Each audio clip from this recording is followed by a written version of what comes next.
praise, honor, and glory that's due to Yahweh Bashem, Yahshai Bashem, Rakakwadash, a double honor to the apostles of great millstone peace. Salutation to the elect. Um, so yeah, I don't blame Yi Wenju for for calling the aliens in that show, man, and the three body problem, man. Uh, so they when you watch that show, she said the alien said they're all bugs. They're all bugs. You are all bugs. You know, I don't. You know, when I was watching the show, you know, the people were like blaming her. Oh, why did you do that? Why did you call the aliens down on us, man? Why did you do that? Yeah, you can't even blame the woman, man. 'Cause you can't even blame her for that shit, bro. Because hey, look at the state of humanity. She's looking at humanity like these people are not good. She's like there's a darkness in them. There's a darkness in them, and it is, man. So hey, I'll call the aliens too. Come and wipe out the bugs, man. But anyway, so yeah, basically she contacted the alien race, knowing that the alien race told her like we're gonna come and conquer your we're gonna come and conquer your planet. She was like, in her head, she was like, anything is better than these niggas. Anything is better than these people, you know. In her head, she was like, fuck that, you know. It is what it is. Anything is better than this shit, because she seen her daddy get his ass beat. She seen her daddy get his ass beat with the belt. It was like 5 or 6 of the Red Guard of I guess it was the Communist Party that killed his ass, that beat him to death. So she seen her daddy get his head his skull caved in. So you know, in her head, you know, this world is a dark fucking world. You see the hatred of these people. You seen the oppression of a tyrannical government. I mean, you know, in her head, she was like, "God damn, this is just it. This place is wicked," you know. So you can't even blame her, man. You can't even blame her for wanting to see the end of this place. You can't even be mad, man. You know. But ultimately, it brought to mind, you know, that scene brought to mind many things, bro. You know, the fact that we're in our right to complain, man. We're in the right to complain. You know, the people, oh, why y'all complaining? Why don't y'all just move to another? Why don't you just leave America? Why don't y'all just look, man? The Lord told us to complain. The Lord told us to complain, man. The Lord told us that we like this place is just hell, bro. You know what I mean? So Yi Wenju was not wrong to call them aliens, man. She was in her right. She was in her right mind, boy. You know. but little do they know that the real aliens, the Most High, His angels, the extraterrestrials, the angels, the Lord, Yahushua, his army is gonna be the true cavalry, you know. But the funny thing is that, you know, we're calling, you know, we're calling to them, you know, through the Spirit, you know, through these lessons and, you know, praying and all that, right? We're not going out there to do the work. We're projecting our voices or our spirit towards the sun, and the sun is, you know, making that message to be relayed to the Father, you know. Because in the show, when you look at it, the like when she was typing her message, she had to point the beam to the sun, you know. She had to point the beam towards the sun, and that's how they was able to get the message with more strength out to the. Because I guess the people were like 4 light years away from them, and being as they were 4 light years away, you know, the message wasn't reaching them so quick enough. The message wasn't, you know, it wasn't getting to them, or it didn't have enough power behind it, I guess. You know what I mean? So the sun was like the ultimate amplifier to get the message out there. You know, but I said I wasn't gonna talk too much about it, but until it was over. But the last couple episodes just got a little, just I don't know. They got a little, I don't know. They got a little weird. You know, seemed like the production value started to dip, and because that one scene where they had the ship, and the nano, they used like they used Isaac Gonzalez nanofibers to like destroy the ship and all this. It wasn't even like that. You could tell that scene was just like terribly done. It was just it just turned me off. Like and a few other scenes, like the one where they're in like the Animus, not the Animus, the little Oculus alien device on their head, and they're going into these worlds and stuff like that. You could clearly tell that's badly done CGI. That CGI was just like, it was badly done. But these Hollywood studios are now like, they're throwing out a lot of like bad stuff because they don't care no more. They don't care no more. Like they really don't give a shit no more. Hence what Marvel has done with their cinematic universe. They shit is through. Like they're done. Like they're pulling out She-Hulk and all this other madness. When before they used to produce excellence, Before they used to produce excellence. But anyways, not to get too sidetracked, but when you living under these circumstances, man, you have no choice but to constantly complain about it. And we hate it here, boy. I fucking hate it here, man. I can't stand being here, man. And the spirit, I haven't even the spirit been I felt like goddamn any day now. You know what I'm saying? The Lord could call us back, man, because we ain't long for this world, bro. Like this shit is just vexing. Like everywhere you look is just some shit, Everywhere you turn, you fucking trapped in some damn type of this devil got you trapped like a fucking mouse in a maze, Every turn of the corner, you find out you owe some more shit. Like you owe something from, like like where did this come from? Where did this come from? Like you found out some crazy shit. Like there's something against you, or I mean you find something new every day. If every day there's some new wrench thrown in your path, man. Then you get like physical ailments. You know what I'm saying? Headaches, migraines. I mean, you got the brothers are sick. Brothers are going through all kind of shit. So how you expect brothers not to complain about this situation? Okay, how you expect brothers to sit there? Yeah, it says in Sirach 41, the church should complain about ungodly father. Talking about these white men. These white people, but they're gonna complain to their ungodly ass father. But we're complaining too, man, because we're underneath that damn ungodly father right now, and he make your life extra, just more forward of the afflictions. Zechariah the first chapter. So I mean, he don't make shit easier. Then your own people, they don't make shit easier, especially these fucking women, or the ones that ain't right, which is the majority. Everything's just like, then your family, your jobs and shit. Everything is just like hell. Then this devil talking about another pandemic. The first pandemic already stressful enough. Here it is. You had all these people worried about their jobs and shit. You getting older. Another thing too, you getting older, man. You ain't getting no fucking younger. Every day is another day. Your body's, by the time you hit like, they say like you start declining at 30 or whatever. Mostly for women, but even you as a man, your metabolism starts to slow down and shit. Yeah, you hit your peak like mentally, and like you're more like ready and apt for the world, and that's really when your life starts at 30. But as a man, because like your formative years up to your 30, and then basically in this world. But anyway,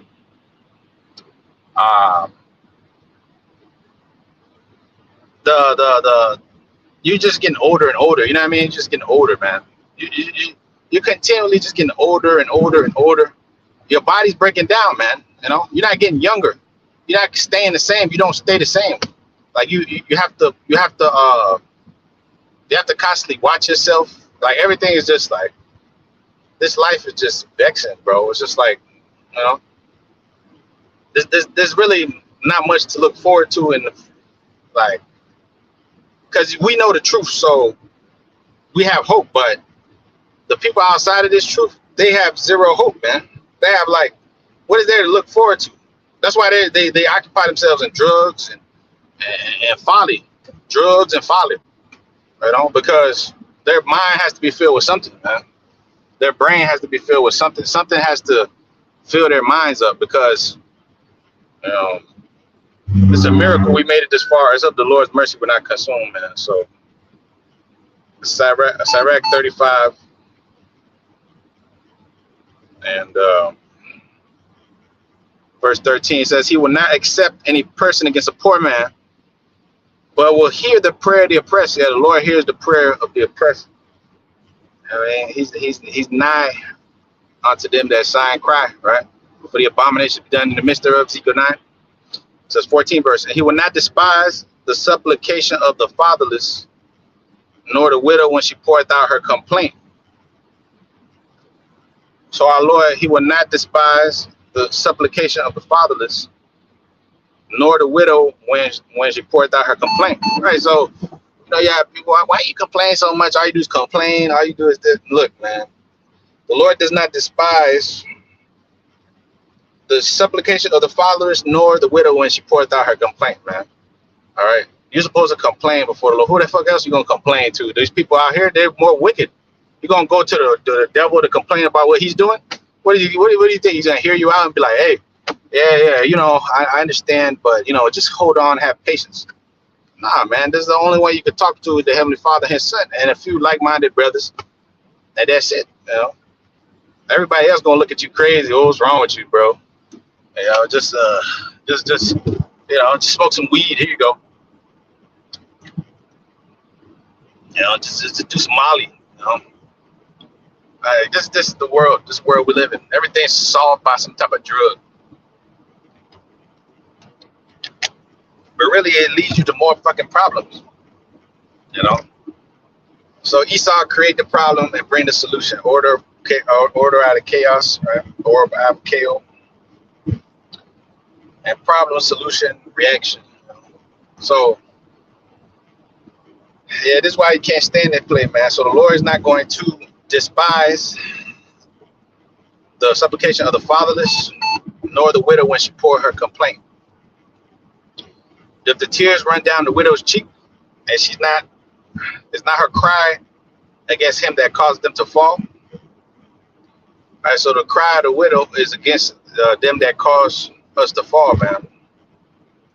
Ultimately, this goddamn devil, man. You know what I mean? So when Ye did that, you know, whatever her name is, Wenjie, when she did that, when she pressed that button, it's understandable. You know what I'm saying? It's understandable. And like the alien said, let the bugs, you all bugs. You know, they said you're all bugs. That's, you know, basically y'all insignificant. The scriptures describe Jake as a worm, a form of a bug, right? Well, as a creepy creature, crawly creature. Well, yeah, basically, you know. But that's why the Lord's going to do a lot of squashing, right? When you read Isaiah 63rd chapter, that's squashing.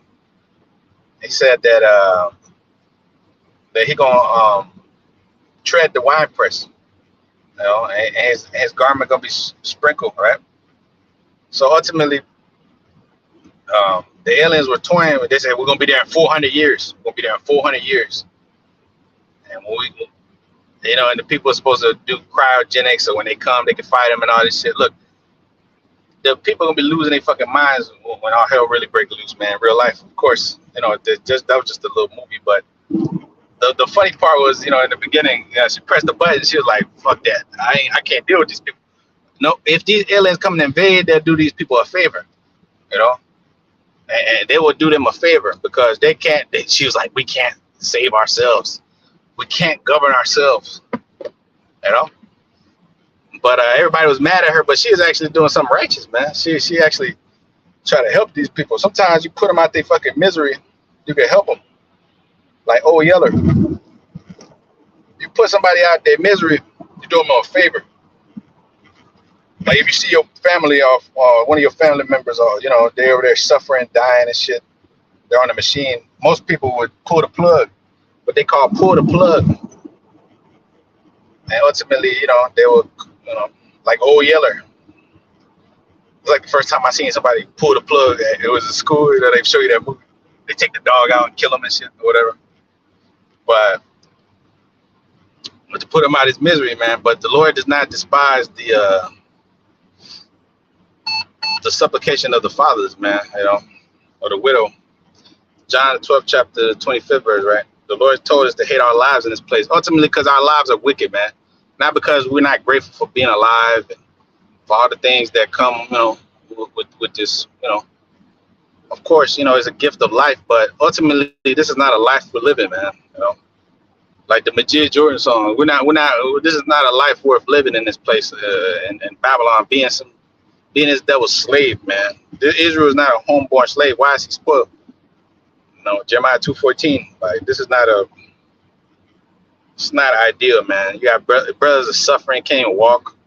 And I mean, brothers out there, like, here it is. You might be all right, but the scripture say, if one member suffer, all suffer, right?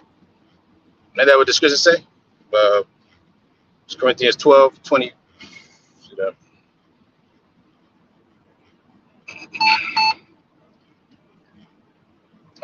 One member suffer.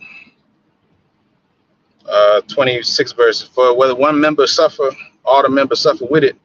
Or one member be honored, all the members rejoice with it, right? So you're connected in a manner of speaking. Just like the head with the ear, you cut off the ear, you're gonna feel it right here. You know what I mean? One part of you stub your toe, your head start hurting and shit like that. Because it's all interconnected and intertwined. So yeah, ultimately that's how the body works. So if you see a brother hurting, ultimately that's going. You might feel down and something like, why I feel like this. It could be you got like connection with your brother. Some shit just happened, like, and it's like, what the fuck, and then you'll speak to a brother and he'd be like, man, that's happened to me, a few occasions. So yeah, you all go through similar things. You all feel you're supposed to feel for each other in that way. But in this world, there's very fucking little empathy or any type of like remorse, no fucking type of remorse. And that's why and it was kind of interesting to see the character arc for Wenjie, because she used to be like remorseless. You know what I'm saying? She was just like because what she's seen her dad get his head blown in and shit, or caved in at an early age, and she's just been mistreated all her life by the, what I'm saying, they're over there torturing her to try to get her to confess to this and that. I mean, so that would turn a person's heart cold, real cold, quick, and she was on a path basically to death before she was given that little opportunity to, because of her insight, whatever. She was given the ability to contact them or try to contact the aliens, which she eventually did by disobeying the orders of her superior commanders. But eventually, she was able to, get out of there, whatever in the story. But yeah, without her contacting the aliens, they wouldn't have came. So she was like the catalyst of all that.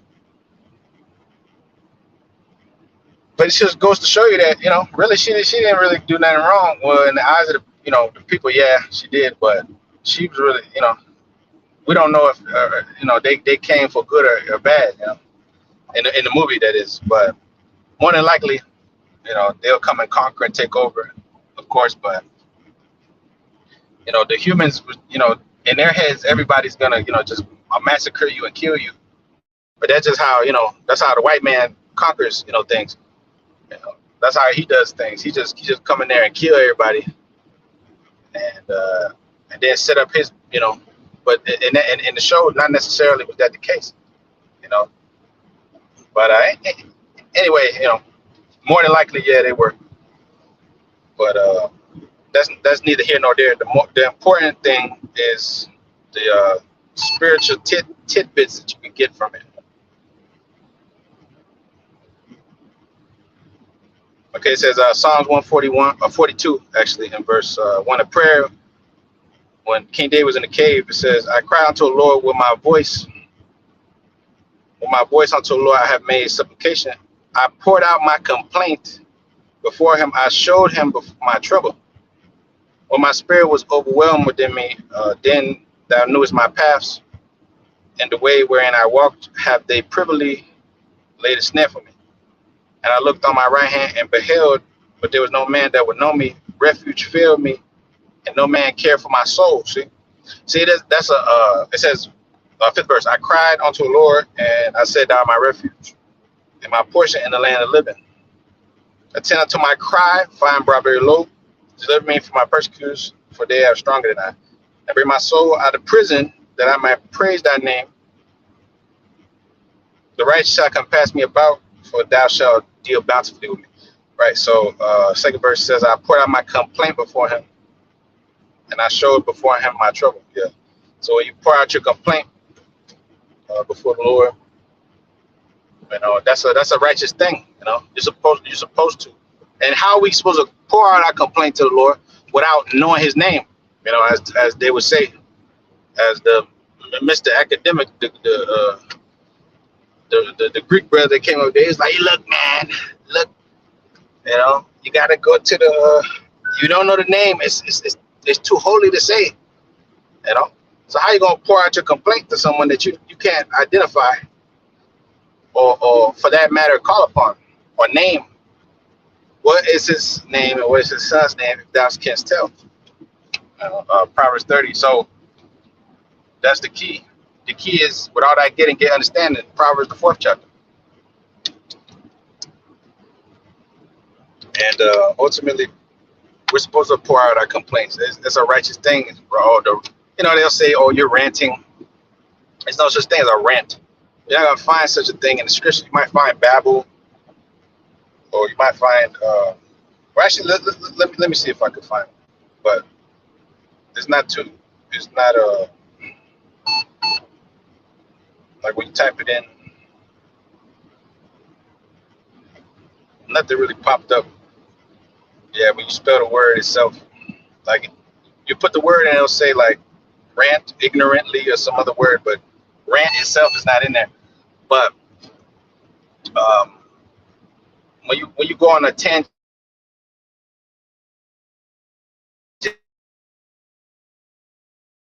just rant. That's called a soliloquy. Like that's just like Stephen A. Smith would say, a soliloquy, or whatever the case may be. That's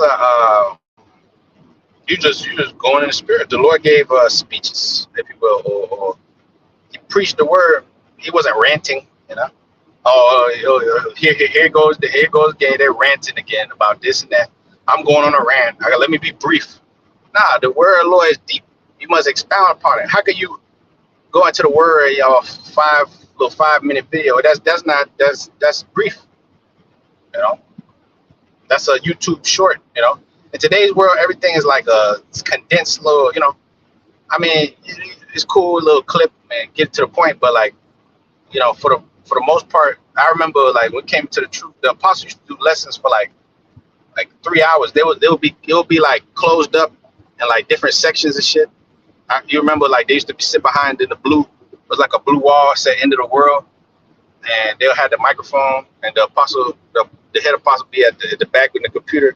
Or I think it would be the elder apostle Gabar, and then like it would be the other two. They would sit right here in front of the blue, and then it would be like a long lesson. They would be all broken up in sections and stuff. You have to go back and and that's just how I remember them old classic videos, and a lot of them was like a Book of Revelation.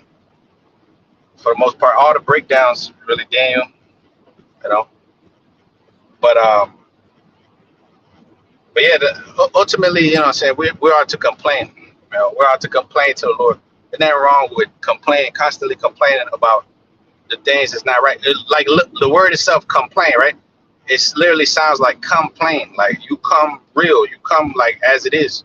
You don't, you know what I'm saying? Because in this world, we're taught to like lie and speak half truths and shit, and like and not really say what's on your mind because of the this or that. The script say Jeremiah 48:10, cursed be he do the work of the Lord deceitfully, and cursed be he that holdeth back his sword from blood. The men of the Lord, at the end of the day, are they're controversial and they're rough around the edges. They're austere men, so things, you know, they're not gonna be like squeaky clean and all this shit. So like they, you know, it's just the nature of the business, you know. But they're gonna constantly be complaining, like, you know, about the wickedness that's going on. The people of the world, they don't, you know, they don't understand what's going on, really, in the grand scheme of things. You know, they might as well have that VR headset that that Wenjie had on, you know, or that what's the face character had on, the dude that got killed, Jon Snow best friend, the fat dude, he got stabbed in his neck and shit, you know, by the alien. The alien disappeared and shit. They said our technology is thousands of years advanced than yours. Well, that's the alien. That's the UFOs. Thousands, millions of years advanced over the technology of today's world. You know, the technology of this world is primitive by standards. You know, by the Heavenly Father standards, these are primitive technologies. A car, um, you know, a missile. That's a primitive technology. The Lord had already used that to destroy Sodom and Gomorrah. The same combustible technology, like the fire, you know, and the brimstone. What they call fire and brimstone. You know, not necessarily the missile itself, you know, but the fire within contained within the missile. Same, different delivery, but same destructive power. Different delivery method, but yeah, I mean, the show's worth a watch. It's a little tedious at times. You know, it gets a little tedious. It gets a little like kind of, because some of it is like not well paced and shit like that. Because I think it was like an Edomite that was directing the shit. I'm pretty sure it was. Not like Christopher Nolan looking Edomite. That dude probably Jake, because, you know, that's a different story, different level, you know. But they said they were investing like $20-30 million every episode. I think more. So I was just curious because of that, really, you know. That's why I was really more so curious, you know. But when Wenjie pressed that button, man, I keep saying different names for her because I don't really give a damn. Look, she was pressing. She pressed it and she did it. She made a proper decision, man. You know what I mean? Because she seen things for what they were. She seen that like that our humanity is just lost, man. You know what I mean? Humanity is just wicked. and it was like anything is better than this shit, you know. And the people said that you will go burn in hell forever, right? The people is talking about you gonna burn in hell forever. You know, that's crazy. It's already bad enough here. That's a cruel God. Scripture say the tender mercies of the wicked are cruel. The wise man regard the life of his beast, but the tender mercy of the wicked are cruel. So if the Most High is a loving power, and he said that the tender mercy of the wicked are cruel, why the hell would he have you burn in hell forever? Okay, it says Job 10:1. My soul is weary of my life. I will leave my complaint upon myself. I will speak in the bitterness of my soul. So I will say unto the Most High, do not condemn me. Show me wherefore thou contendest with me. Is it good that thou shalt oppress me, that thou shouldest despise the work of thy hands, and shine upon the counsel of the wicked? So the Lord is not going to shine upon the counsel of the wicked forever, but the Job, you know, was pouring out his complaint upon the Lord. You know, you got these wicked niggas, you know, running, you know, living life. That's what King David said too. I mean, he said they're not in trouble as other men. You know, they leave their houses to their inheritance to their children. Paraphrasing, right? They're not in trouble as other men. You know, they can pass about Well, so here it is. The devil. He don't care about your complaint. He like, fuck you. You got to serve your time. Look, I didn't have the money. Man, fuck you. Figure out. I just couldn't. He loved to oppress the poor. That's how he get richer, richer and richer. You get richer by oppressing the poor in this world. Did you ever hear of the homeless small hatter? Oh, I just ran past the sign that says "Stand up for Jewish hate" and all that. You ain't never seen no. I ain't never seen no Jewish hate in my life. I ain't never seen that shit. I ain't never seen no damn devil hate. I always saw them living good and living their lives and having many children and living in nice little neighborhoods and shit. I ain't never seen them in the hood. I ain't never had to fight one of them niggas. I had to fight my own people though. I had to fight niggas and Hispanics and Cape Verdeans. And, you know what I mean? But I had to fight a so-called Jew yet. I mean, in the courtroom, yeah. When you go to the damn application, you got the Equifax and all that shit. You fighting with so-called Jew, but outside of that, in the physical, nah, because they don't even be around us because they got too much money. They got too much money. You got too much money. You ain't have to be around people. You don't really see the small hatter unless you see them in the damn. You don't see them unless you're in the damn courtroom and the judge is a small hatter, or the Jew lawyer is a small hatter, or the police officer is a small hatter.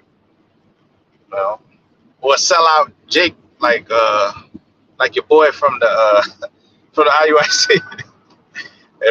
So at the end of the day, this is why we're complaining. You don't see them complaining. You don't really see them complaining about much. They're pretty much settled on their leads. The script say that woe to you that be settled on your leads, right? That clothe in strange apparel. All right, the Lord gonna punish them that are settled on their leads. Because at the end of the day, you're supposed to be watching, and constant watchman is not settled on their leads. They're not comfortable in this place. They're repulsed by this place. You're supposed to be repulsed by this place, highly disgusted, by wickedness. The scripture say, "Hate thou abomination vehemently," man. What that mean? That means like you're supposed to be detested.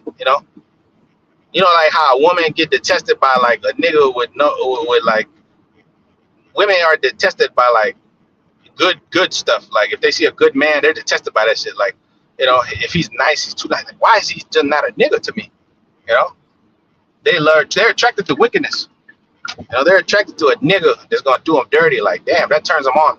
If you call her a bitch in her face, and she like that shit. She like that shit. She don't. Everything that they teach you is like bad.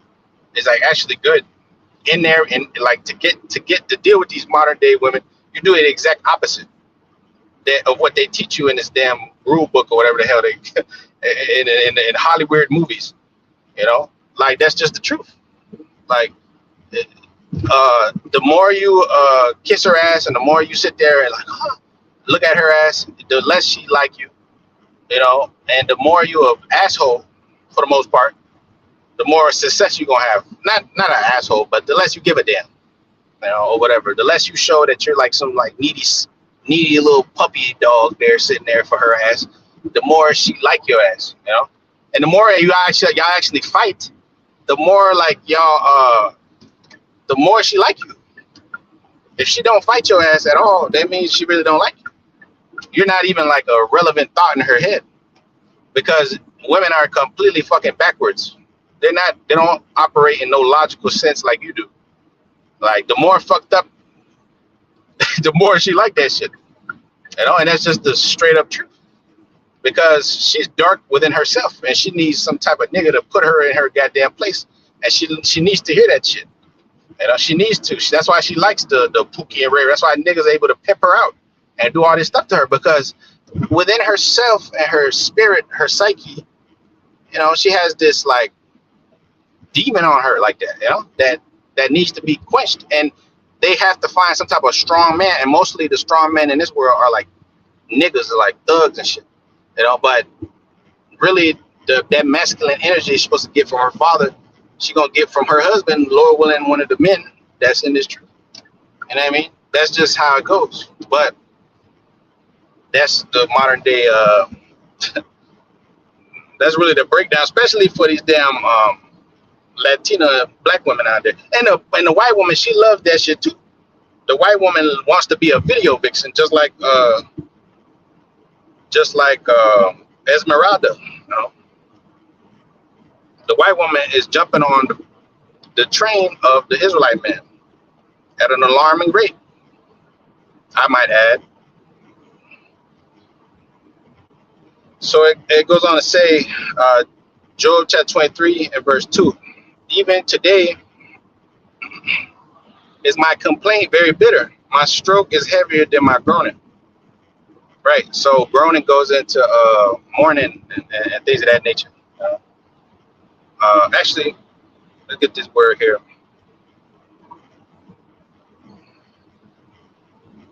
Right. Say complain, lament, bewail, grieve. Right. Moan. Right. Is a word for moan. Moan and groan. Right. Lamentation. Mourning, weeping, complaining, the expressing of complaints, accusation or charge, to complain, to moan, you know. Okay, so yeah, you constantly in that groaning state, man. And if you were righteous, it says that Ecclesiastes 7:7. Surely a person make a wise man mad, gift destroy the heart. If you're a wise man, if you believe in the truth, Lord willing, you be of that number. But that's the mind frame or the mentality that look. The scripture say a righteous man does scarcely smile a little, scarcely smile, because at the end of the day, what the hell is there to be smiling about in this place? You got to be a dumbass. The scripture say the house of mourning, not the house of feasting. The heart of the fool is a house of mirth. Ecclesiastes 7 again, right? So, I mean, when she pushed that button, she was, she was hurt, whatever the case may be. But it's understandable, man, because she's she's like, this is the only opportunity I see to help these people. Boom, I'm gonna call these, aliens, and they say, let the bugs. They said, you're all bugs, She said, they're bugs, The alien told them, you are all bugs. Hacked it into all the computers, Which ultimately, this devil, he put everything in the films.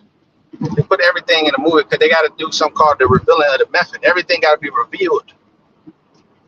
Everything got to be revealed. I was watching The Killer of the Flower Moon. Another. This is actually a better movie, but The Killer of the Flower Moon, and in that one, Leo DiCaprio gets which Leo DiCaprio and Robert De Niro, they're both brothers say they're both Jakes and stuff like that. Which I tend to believe. DiCaprio is De Niro. Yeah, could be. I mean, still the jury's still out on him. But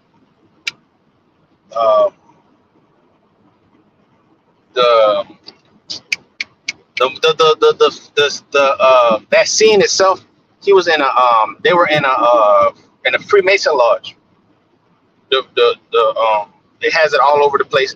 They even got the checkerboard floor, and they make him bend over and Rob De Niro spanks his ass like 6 times and make he fall on the ground. And it's just some awkward humiliation ritual. You know what I mean? It's an awkward ass humiliation ritual. But in that movie, they end up killing all the Indians to take they married a woman, pop them, have bastard Rosemary baby kids, and they end up killing the men off and killing a lot of the women off to take their head rights to the oil. So that's how they become rich. That's how the devil became rich over there in Oklahoma. And the Indians that was living over there, so-called Indians, Gadites, and whatnot, Yeah, they was done dirty. And also they complaining against this devil. They have a lot of complaints. That's why Genesis, the 49th chapter, said that the 19th verse, I believe, said that Gad, the cavalry of troops shall overcome them, but they shall overcome at the last. So these devils, gonna be overcome. The only reason these devils were able to overcome, the Most High gave them the technology, right, to invade. As at that time, they were aliens in this land because they was not here before.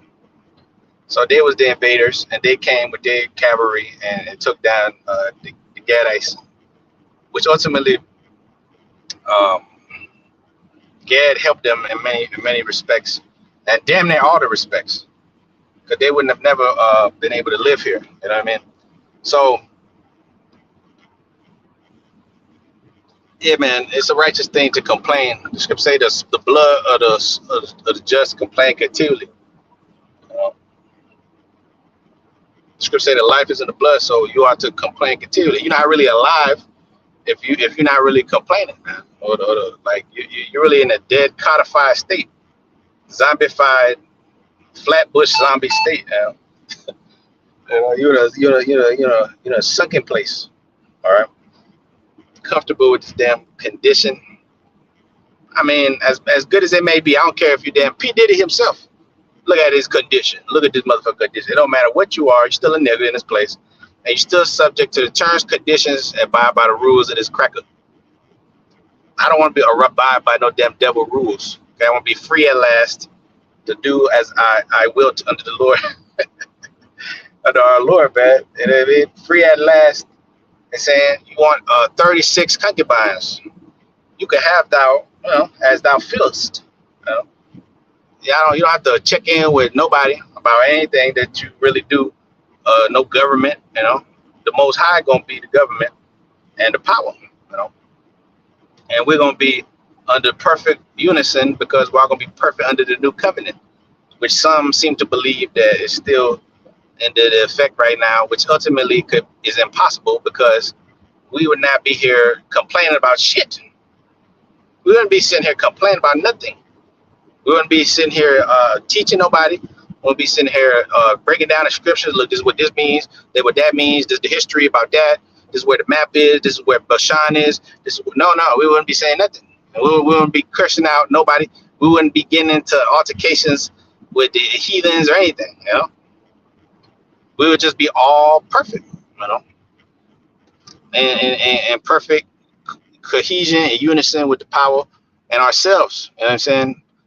You would know all things. The scripture say we prophesy in part and know in part of 1 Corinthians 13th chapter. So you don't know all things. Yeah, even though you know all things for salvation, it does say 1 John 2:20. You have an unction from the Lord, you know all things. We know all things in the scriptures that we need to be saved. And that's all we need to know as a need to know basis. But we don't have the control of the elements yet, and the ability to fly. The scripture say, shall mount up with wings as eagles. We don't have the ability to bring somebody back from the dead yet. So the Lord did. The Lord brought somebody back from the dead. The Lord brought people back from the dead. So the Lord said, the things that you have seen me do, you will do greater than these things.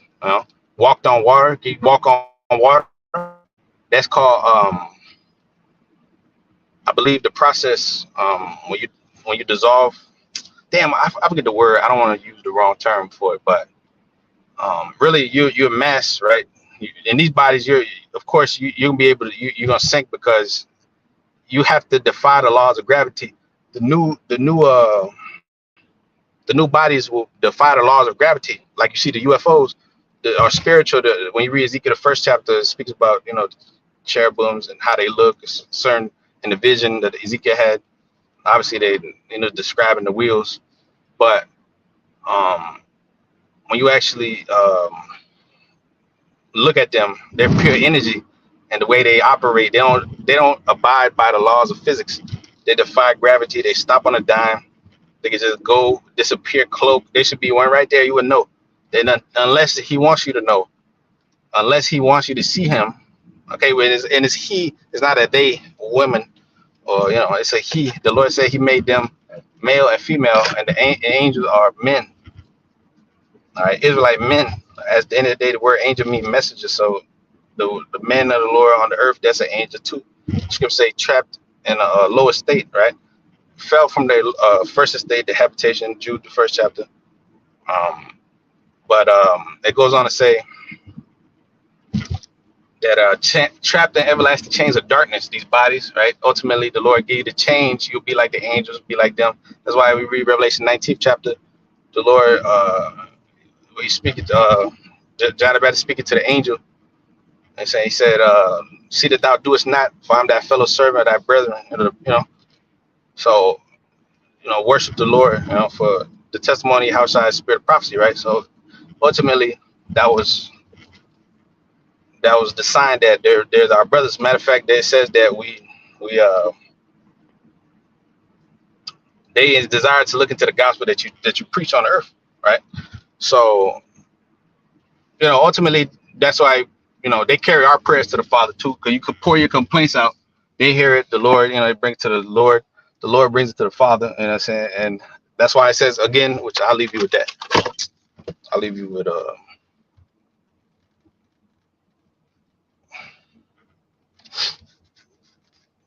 Sirach 35th chapter. I'll leave you there. 13th verse. He will not accept any person against a poor man, but will hear the prayer of the oppressed. He will not despise the supplication of the fatherless, nor the widow when she poureth out her complaint, right? So Lord does not despise the supplication of the fatherless, all right, nor the widow when she poureth out her complaint. And we're the widow, right? The Lord, we have no husband. Have no husband. We're the widow. Right now, the Lord is on His way back, and saying as the bridegroom. You know what I'm saying, but yeah, with that, a call him like Hawam Bashim Yashai Bashim Kakudash, a the bones to the pastor of the great millstone peace and citation to the elect. So